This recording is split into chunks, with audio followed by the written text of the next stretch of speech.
Hey everybody, it's Dan Sams with Success by Day, and today I'm going to be talking about something from Man's Search for Meaning by Viktor Frankl.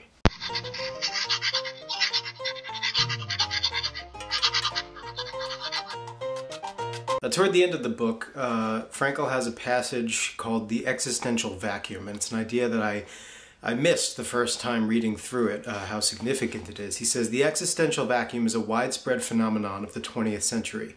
This is understandable.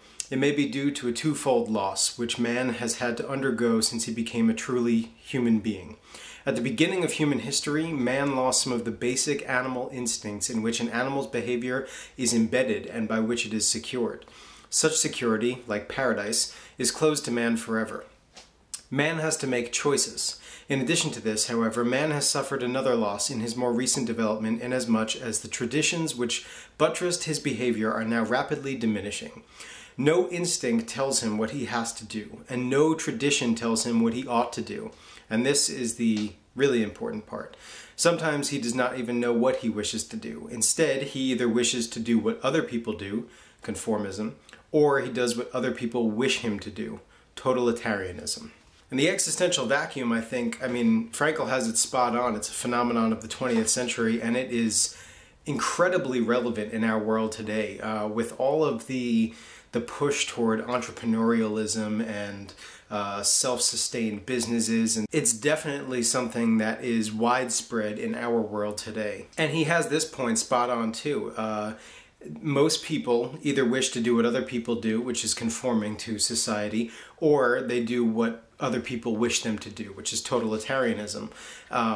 And I think these two things are things that we need to stay away from as much as possible, because ultimate happiness comes from what's fulfilling to you and not necessarily to other people, whether it's fulfilling to them or whether they believe that it will be fulfilling to you.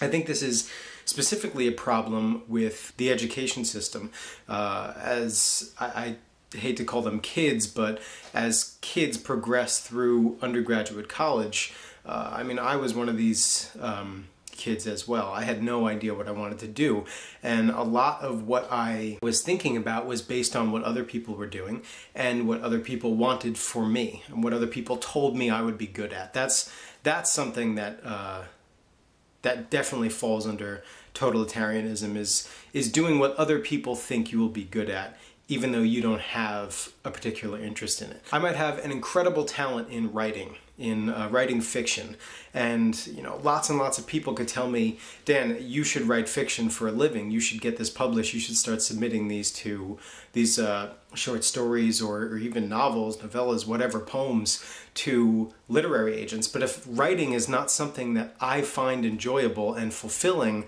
then that is not something that I should do. I think our society as a whole has too much of a focus on income, the importance of the money that you'll earn. And I think we all need to focus on being happy with what we're doing, because anyone could do a myriad of things that will earn them lots and lots of money, but won't make them happy. We run into this argument over and over again, I'm sure, from lots of different people. What is that money if the job doesn't give you happiness as well? You want to be happy in what you're doing, which means you have to do something that you enjoy doing. That million-dollar question, what would you do if money wasn't an issue? That's really a question that we should all ask ourselves, and then do that thing. And I know that that's difficult, especially with something as easy as corporate America around us, or just big business throughout the world. It's easy to get a job.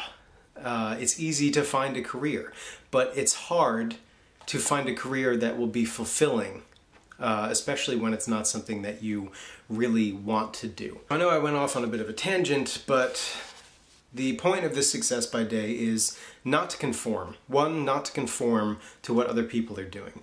The mass majority of people go into corporate America because it's easy.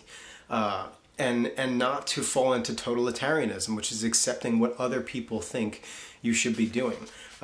You have to ask yourself that question. If money was no issue, what would I be doing? If it's playing golf, then go play golf for a living.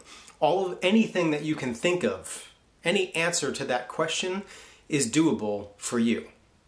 It might take a lot of work, but if it's something that you enjoy, then you're going to enjoy the process of getting there. So you have to ask yourself that question, and there are two kinds of people in this world. The kind that will acknowledge the fact that this is what I want to do, but it's not safe, and it's going to be too difficult. And the people who acknowledge the fact that this is what I want to do, and I will give up anything to get it. And that is where true success lies. When you go after something that you really want despite all risk. So I'll leave a link in the description to this book. That was your Success by Day for today. I hope that was helpful, and I'll see you next time.